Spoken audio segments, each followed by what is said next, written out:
So let's discuss in detail which specific function I should properly utilize within the withdraw process for my image files.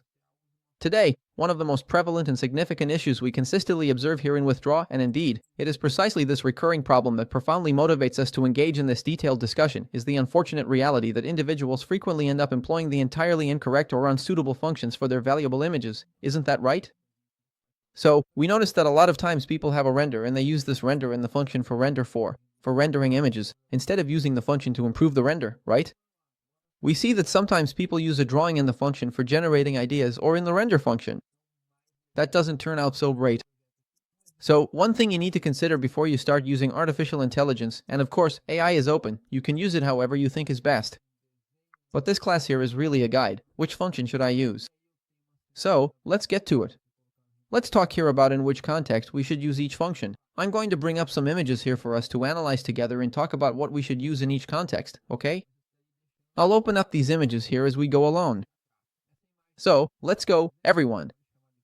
With these images here, we'll already be able to have a conversation about which function I should use for each image, and you'll see different formats, different ways to use artificial intelligence, but without a doubt, the best way to use artificial intelligence is with the function that will deliver the results you're looking for, and a lot of it depends on where you want to go with your image, right? There's no point in me telling you, oh, use a specific function, if that's not what you want to do. So, let's go. This image here, right, what would you imagine we could use? For example, this image here wouldn't work well with the image rendering function. Why is that? Because the image rendering function has a control that tries to prevent you from, changing the colors of your scene. And then I have an all-white scene. Well, if I use the image rendering function, it might look cool. I'm going to render an all-white image, but that's not the goal. So, where would this image actually work well? It would work either in idea generation, where you have more freedom, and you'll see us using this image here in the idea generation tutorial, or you could also use it in the line rendering function, which might work well too. But if you're looking for color suggestions, a possible change to your project, to see how it would look, or even to get a preview before you start texturing your project, you generate this all-white model here, right? Sometimes even to test lighting or something like that, you'll use the idea generation function. Now in this scene here, which is a project that's already rendered, how could I use this project? One of the ways you could use it here is with the brush function, for example, if you want to change the color of a car or the color of a wall. You could also use the enhance render feature here to improve your vegetation, your textures, or you could use generate ideas to get suggestions and new ideas for this project. In this case here, I would never use render images, because there's nothing for me to render in the scene, it's already a rendered image. This image here is a drawing. We could call it a sketch, done by hand, right? Most likely. And what's the best way to use it in its own function? The render strokes function, right? There wouldn't be a better function for you to use with this project here. Could you use generate ideas? You could, but then I'd be missing out on the potential of render strokes.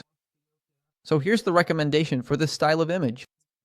Now, for this style of image here, that's when we're really talking about the render image function. Notice that it's a well-composed image, with sharp textures, but it's still a 3D model.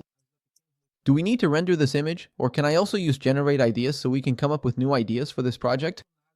And it's worth remembering that when you're looking for realism without sticking strictly to your project, the generate ideas function will always be a good alternative, because it will suggest amazing and realistic ideas, even photorealistic ideas, for your project. In this case here, same context, you would use render lines because what we're dealing with here are lines. It's the same context as this scene. Now, this image here is a 3D model, a bit poorly optimized in terms of lighting, but we need to use this image in the render images option if we're looking for a render, if we're looking for fidelity. If you're looking for new ideas for your project, really, the generate ideas option is what will bring you not only new ideas but also incredible photorealism to your scene, although it will pretty much change the whole thing. Here, we have a line drawing as well, just a painted line, and here too you would use render lines, right? You can use generate ideas, but the best function for this is render lines. These images here are the ones that end up confusing us, because whether it's an improve render, generate ideas, or render image, this image would look really good. But this is still a model, so where would it actually look good? In render, if I'm looking for fidelity in my project, right? But we tested this image here. It's a model with very vivid colors, with very bright lighting, and in improve render, the results with this image were also quite interesting. So, there would be some doubt. I would test both functions so you can see which result works best for you.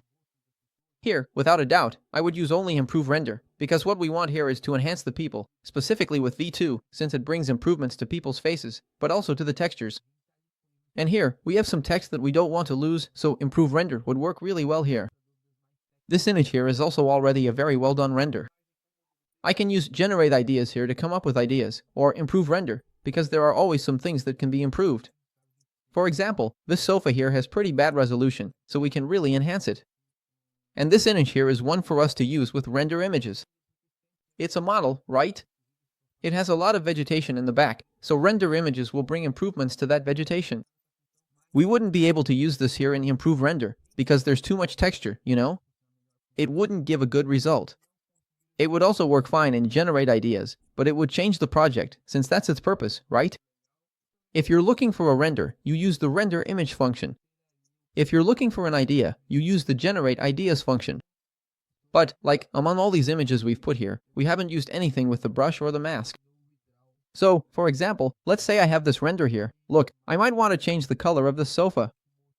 I use the brush function, which lets me upload an image here and select with the mask only what I want to change.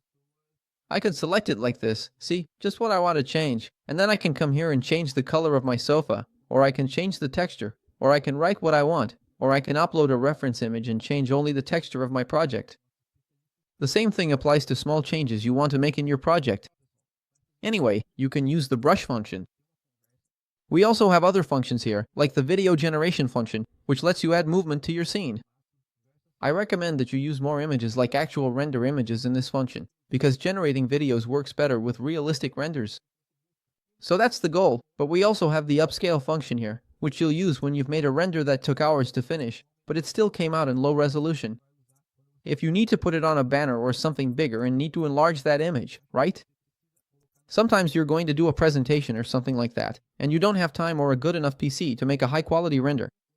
So what are you going to do? You're going to use the upscale function here in Withdraw, which will bump your image up to 2K, 4K, and so on.